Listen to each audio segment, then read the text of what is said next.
All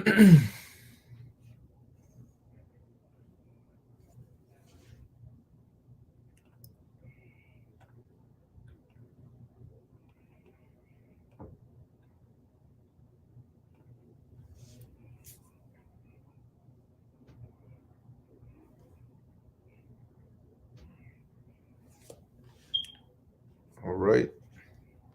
All right. All right. Shalom. First and foremost, I want to give all praises, honor, and glory to Yahweh, Bahasham, Yahweh Shai, Bahasham, Recha Kodash. Double honors to the elders and the apostles of Great Millstone, and peace and blessings to the elect. Just give me 1 second.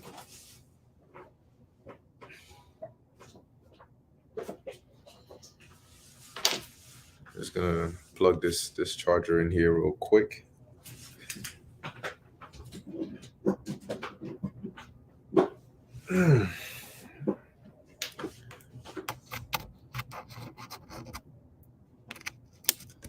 Okay, all right. And so yeah, as you can see in the title, why did the Apostle Paul make reference to Greek philosophers slash poets? And before going into it, I want to start off with this precept here in the book of First Corinthians, chapter 9 and 22.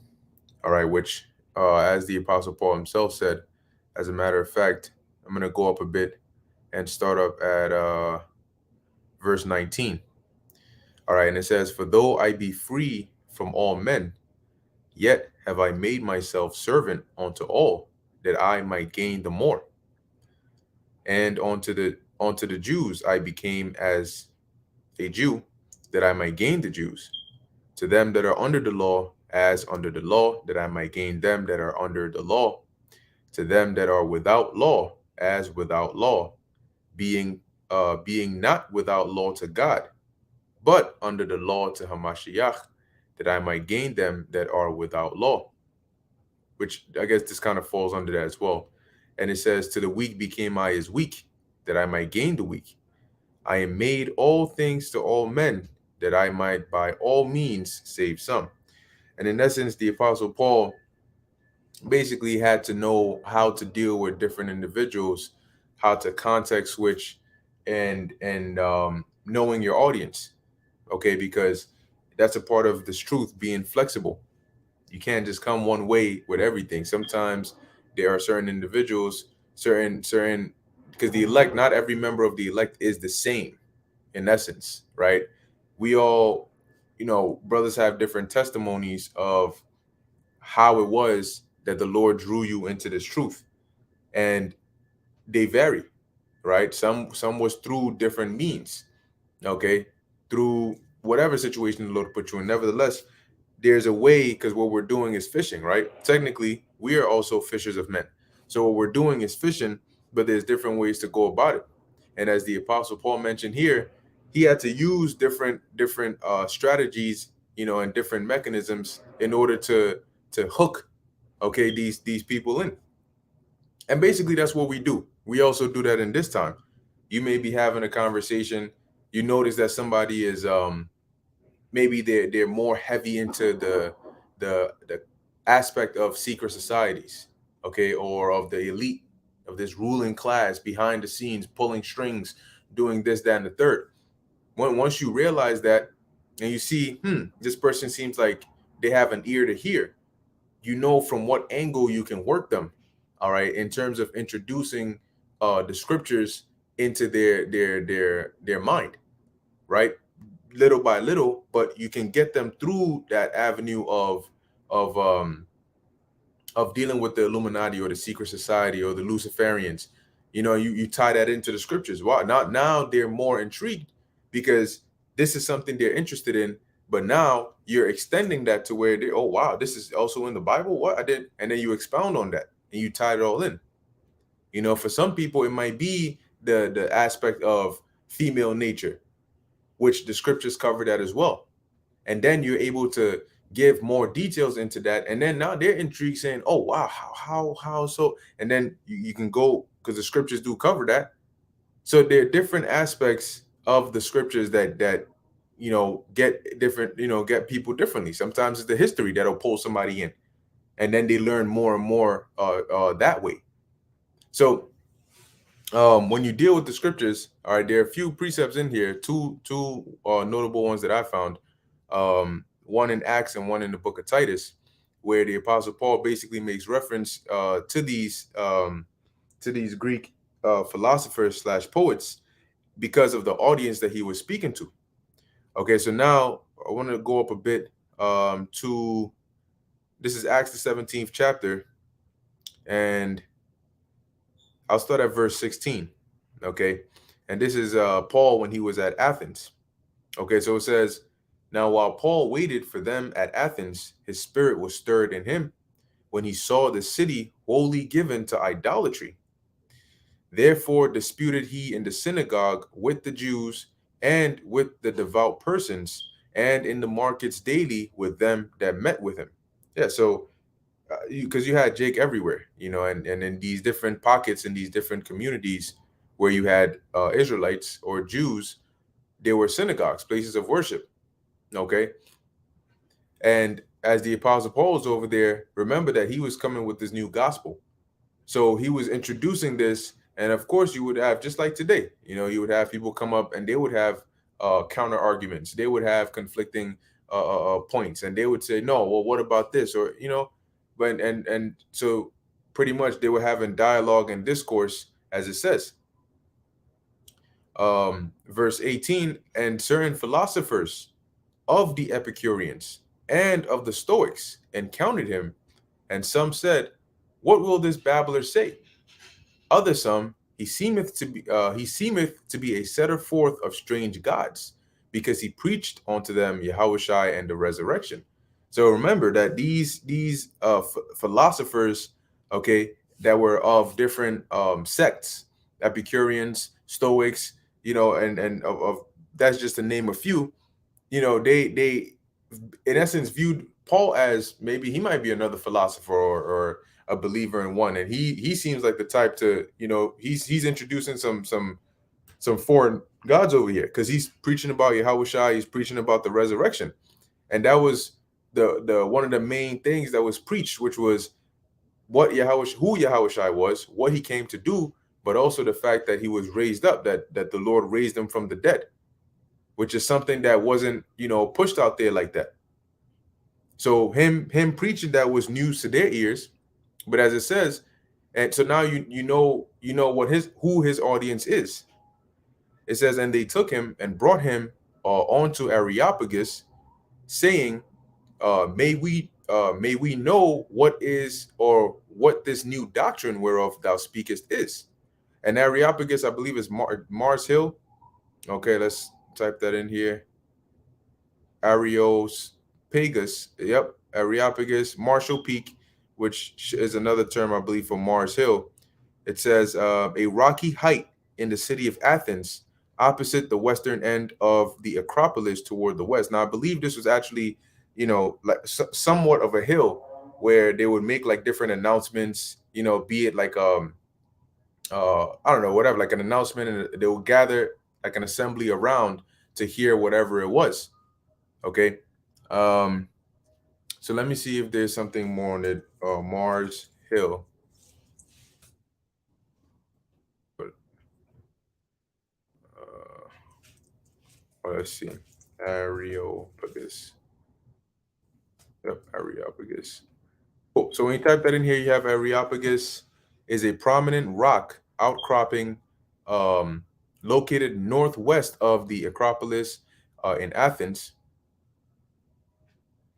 It says its English name is the late Latin composite form of the Greek name Arios Pagos, translated Hill of Ares, all right, or Mars Hill, because Ares is just another way of Mars. I believe either Ares is the Greek god of war, and I believe Mars is the Roman god of war. Let me see. Mars, Roman god. In ancient Roman religion and myth, Mars was the god of war and also agricultural guardian, a combination characteristic of early Rome. Yeah, so Mars being the Roman equivalent of Ares. So Ares, hill of Ares, in essence, Mars Hill. The name Areopagus also um, referred in classical times to the Athenian government council, later restricted to the Athenian judicial council or court that tried cases of deliberate homicide, wounding, and religious matters, as well as cases involving arson, of olive trees, so on and so forth. But you get the point. All right, it was a place where people would go, you would take a look, you could form an assembly and hear whatever the announcement is. So they basically took the Apostle Paul here and they said, all right, whatever you're preaching, say it loud and clear so we can hear it. What is this? What is this that you're telling us? Right? Because remember, they were philosophers. So it says, for thou bringest certain strange things to our ears. We would know therefore what these things mean. So what do you mean by resurrection and this Yahushua you're speaking about here? It says, for all the Athenians and strangers which were there spent their time in nothing else, but either to tell or to hear something new. It says, then Paul stood in the midst of Mars Hill and said, ye men of Athens, I perceive that in all things ye are too superstitious. So now you gotta imagine what's going on here, right? It's not him standing before 5 people whispering. Okay, he had to have obviously been lifting up his voice, seeing that he was dealing with it had to be a decent amount of people there. Okay, so it says here, for as I passed by and beheld your devotions, I found an altar with this inscription, to the unknown God, whom therefore ye ignorantly worship, him declare I unto you.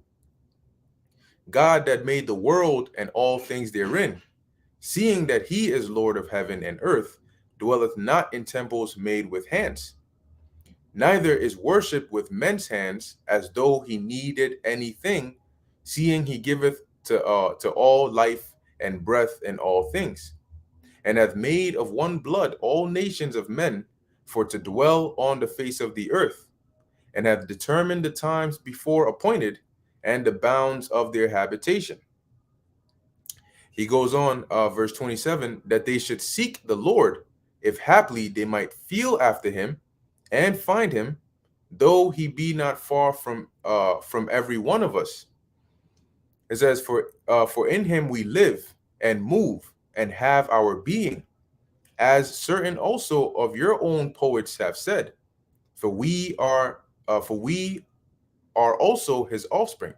Now, in Acts 17 and 28, you notice the Apostle Paul, he makes these statements, right? He says, for in him we live and move and have our being, as certain also of your own prophets have said. So, of your own poets have said. And who was the Apostle Paul speaking to here, right? These quote unquote Athenians, right? Because you had Israelites among them, but they were philosophers, right? Some Epicureans, some Stoics. But what Paul was doing was he was actually quoting certain sayings that some of their Greek philosophers had said in their writings. When the first one was when he said, "For in him we live and move and have our being," and secondly, "For we are also his offspring." And this is something that the first reference, because he says poets, right? So it had to be multiple.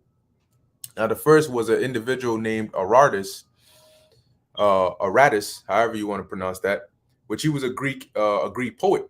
Okay, and I believe they said he was also from the same location as Paul, which was Cilicia. Now, in Aratus's writing, it's called Phenomena 5. As you read, it says here, from Zeus, let us begin. Now, as you can see, his date, this was 300 to 250 BC. All right, rough estimate of when this Greek poet lived. So it says, from Zeus, let us begin. Him do we mortals never leave unnamed. Full of Zeus are all the streets and all the marketplaces of men. Full is the sea and the heavens thereof. Always we have need of Zeus. For we are also his offspring, and he in his kindness unto men giveth favorable signs, and wakeneth the people to work, reminding them of livelihood. And then he goes on, so on and so forth, right? Because remember, he's writing a poem about Zeus. He's praising their God. because he was a Greek writer, right? Now, when we what we just read in Acts 17 and 28, in essence, what Paul was doing was he deliberately used this kind of language, okay, in reference to these Greek poets or philosophers, knowing his audience, okay. As it says, that's why he said, as certain also of your own prophets have own poets have said, okay, which this individual Aratus was not the only one that made this in essence reference, right, in terms of them being the offspring of Zeus. Okay, now when you go to, this is the second one, the second Greek philosopher, Cleanthes, and he had a writing called Hymn to Zeus, in which, as we're about to read the first half, it says, most glorious of the immortals, many named, almighty forever.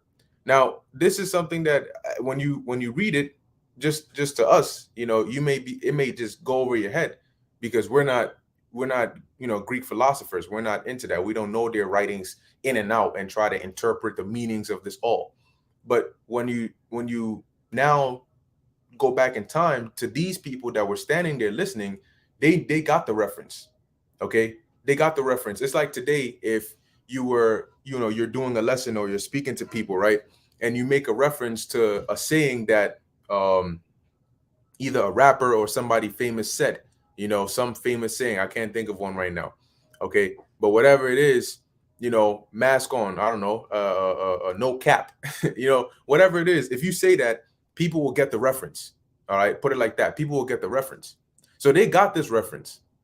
Okay, so going back, this Hymn to Zeus by Cleanthes, this Greek philosopher, it says, most glorious of the immortals, many named, almighty forever, Zeus, ruler of nature, that governest all things with law, hail, for lawful it is that all mortals should address thee. For we are thy offspring, taking the image only of thy voice, as many mortal things as live and move upon the earth. So, in essence, like I said, these are two Greek philosophers, all right, which are in essence saying this, right? They're referring to, in order to emphasize their god or their deity Zeus being like the father of pretty much everybody. They made that statement, oh, we are your offspring, meaning we come from you. And the Apostle Paul is saying here, no, no, no, it ain't Zeus, it's the Most High. All right, and he's pushing the gospel, but he's using some of these references to hook those listeners in, because he knew who his audience was, okay, or who his audience were. Now, there's one more reference, okay, and this is by another. This was actually a Cretan, not Cretan, Cretan, okay, by the name of Epimenides. And Epimenides was basically, they say he was somewhere along the lines of 7th or 6th century BC. Okay, as it says, a Greek seer and philosopher slash poet. Okay, from Chronos or Phaistos, and he had this writing or this poem called Critica. Okay, right here, Critica, and in here he basically writes this poem in which you have dialogue between what's this guy, Minos and Zeus, and I believe Minos being a son. They really, he was a king of Crete, but they ended up revering him as a son of Zeus. Okay, so there's basically this conversation going on between Minos and Zeus, and Minos and Epimenides writes in here, as we're about to read. It says, so this is in essence what Minos is saying to Zeus, all right, in the poem. So it says, they fashioned a tomb for you, holy and high one. Cretans, always liars, evil beasts, idle bellies. All right, which, keep this part in mind, because we're also going to come to that. It says, but you are not dead, for you live and abide forever. For in you we live and move and have our being. Okay. Now, when you go back to Acts 17 and 28, And you listen to what the apostle Paul said, right? For in him we live and move and have our being, as certain also of your own poets have said, for we are also his offspring. So what was he doing? He was making reference to the certain sayings that those Greek philosophers and poets had already said in past times, because he was speaking to a bunch of philosophers and people that believed and adhered to the ancient philosophers. Okay, but what he was doing was he was preaching the gospel, but using these terms so that he can quote unquote relate to his audience, because these individuals in Athens were not interested in just hearing anybody just say some nonsense. So whatever you were saying, if you throw something like this out here, then they know at least you know something. Like this guy knows a little sign. He knows sign here and there. So let's hear what he has to say, right? He's not just somebody that's just spewing madness. Okay. So the apostle Paul knew what he was doing. But that was just that was one precept in there in which he made reference to them, and I'm gonna tie it all in at the end as to why or what was the significance of it, right? But let's read this again. Verse Acts 17 and 27. It says that they should seek the Lord, if haply they might feel after him and find him, though he be not far from every one of us. For in him we live and move and have our being, as certain also of your own poets have said, for we are also his offspring. For as much then as we are the offspring of God, we ought not to think that the Godhead is like unto gold or silver or stone graven by art and man's device. All right. And then he goes on, in essence, he's teaching the gospel. Okay. Um, so that's one reference. Now, the next precept here is Titus chapter 1. Now, when you read the context, okay, of the book of Titus, in essence, you had Titus in Crete, which is an island, um, somewhere in the Aegean. All right, but let's look up Crete island map between, or in the Mediterranean, I should have said, really. Can we get a nice world map of this? Okay. All right. This isn't the best, but it's something. So you have Crete right here. Okay, right down here. You have the Aegean right here in the Mediterranean. And on the right side, northeast of Crete, you have Asia Minor. And then on the northwest, you have pretty much Greece, right? And you have these islands that are around. So Crete was an island. And this is where Titus was. Okay, when the Apostle Paul was writing to him. And in essence, when you read about Crete, they were basically rough people. Okay, put it like that. All right, they were rough people and not the easiest to deal with. So the Apostle Paul, just like he wrote to Timothy, giving him instruction on how to keep things organized over there, and I believe in Ephesus. Here in Crete, he was given instruction to Titus on how to go about establishing order, okay, amongst the different believers over there on the island of Crete. Okay, but in doing so, he not only advises um, Titus, but he also gives him warnings, and things to look out for and what to do. So I'm not going to read the whole chapter. I'm just going to come down. I'm actually going to read a few points in here. Da, da, da, da. All right, so let's read the first verse. It says, Paul, a servant of God and an apostle of Yahushua HaMashiach, according to the faith of God's elect and the acknowledging of the truth, which is after godliness, in hope of eternal life, which God, that cannot lie, promised before the world began, but hath in due times manifested his word through preaching, which is committed unto me according to the commandment of God our Savior, to Titus, mine own son, after the common faith, which it was a spiritual son, right? Grace, mercy, and peace from God the Father and the Lord Yahushua HaMashiach, our Savior. For this cause left I thee in Crete, that thou shouldest set in order the things that are wanting, meaning the things that are lacking, and ordain elders in every city as I had appointed thee. And it's important to read these letters because we can also learn from them. Okay. Now, you know a little bit about the setting, right? Where's Titus, and what is the Apostle Paul's message to him?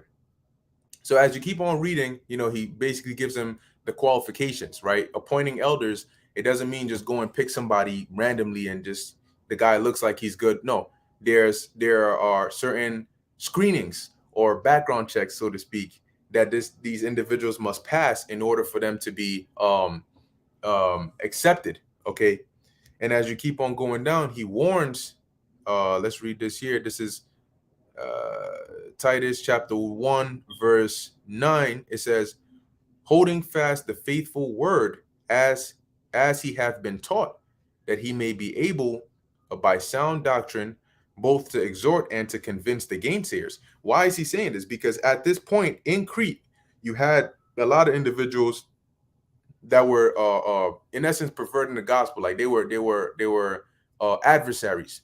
So as the Apostle Paul is saying here, this elder you're going to appoint, he needs to fit these qualifications, but he needs to be sound and rooted, and in that way he will be able to, like it says, to both exhort and convince the gainsayers. So if somebody came against it, he would be able to defend the gospel the right way, and so on and so forth, right?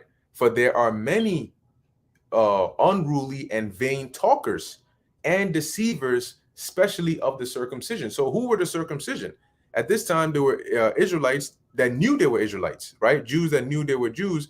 And you had pockets of them all around, right? Going to Acts, the second chapter, you had Israelites that knew they were Israelites that came from different parts of the known world, put it like that. Some came from Crete, some came from Asia Minor, and so on and so forth, different locations.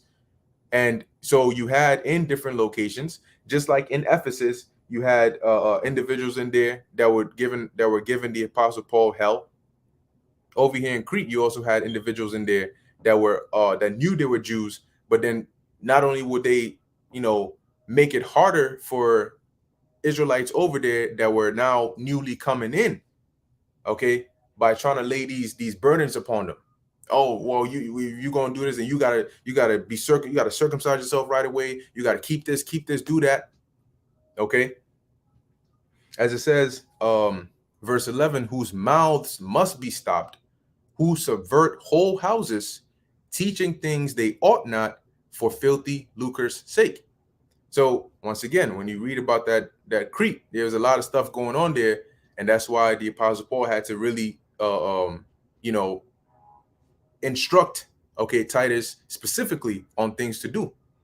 So as he is warning Titus of the kind of people that he would have to deal with, okay, he says what in verse 12, one of themselves, meaning a Cretan, even a prophet of their own, said, the Cretans are always liars, evil beasts, slow bellies. Now, where have we heard that before? Right? When you go to this individual, Epimenides, which was a Cretan, right? And when we read up above, it said that he was they said a semi-mythical 7th or 6th century BC Greek seer and philosopher poet, right? And they say that basically the information on this guy is not so much that after he died, people started to kind of like deify him. But in essence, in this individual, right, Epimenides, in his writing, in that poem called Critica, as he writes the dialogue between Minos and Zeus, remember what Minos said to Zeus, right? He said they fashioned, speaking about the Cretans, those that lived on Crete, because Minos was a king of Crete. So it says here, they fashioned a tomb for you, holy and high one, Cretans, always liars, evil beasts, idle bellies. But you are not dead, you live and abide forever. For in you we live and move and have our being. So the Apostle Paul is making reference here to this writing by Epimenides, warning Titus, saying that, hey, you're going to need to really, be on it, because over there on that island, you have people which even one of their own, right, a prophet of their own once said that the Cretans are always liars, evil beasts, and slow bellies. okay, which he was making reference to that poem that I just read. Okay, and let's read a little bit down here. It says the lie of the Cretans is that Zeus was mortal. Epimenides considers Zeus immortal. Cretans always liars with the same theological intent as Epimenides also appears in the hymn of Zeus to Callimachus. The fourth line is quoted with reference to one of your own poets in Acts of the Apostles, chapter 17, verse 28. The second line is quoted with a veiled attribution, a prophet of their own in the epistle to Titus, chapter 1, verse 12, to warn Titus about the Cretans. The quote-unquote prophet in Titus 1 and 12 is identified by Clement of Alexandria as Epimenides.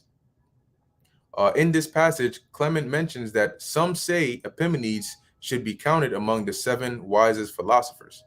All right, but in essence, this is a reference that he was making, warning Titus.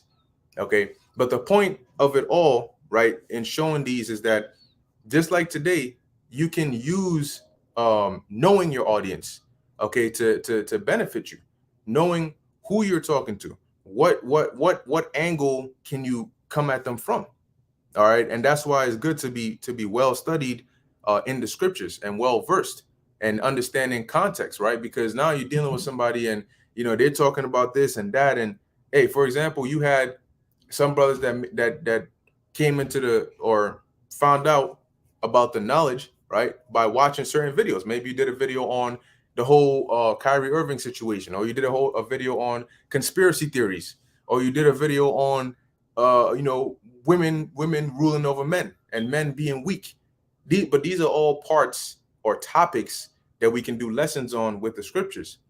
And you have different groups of people which are of the elect, but they're of different audiences, and they see a certain video. Oh, this is my kind of video. Let me click on this and see.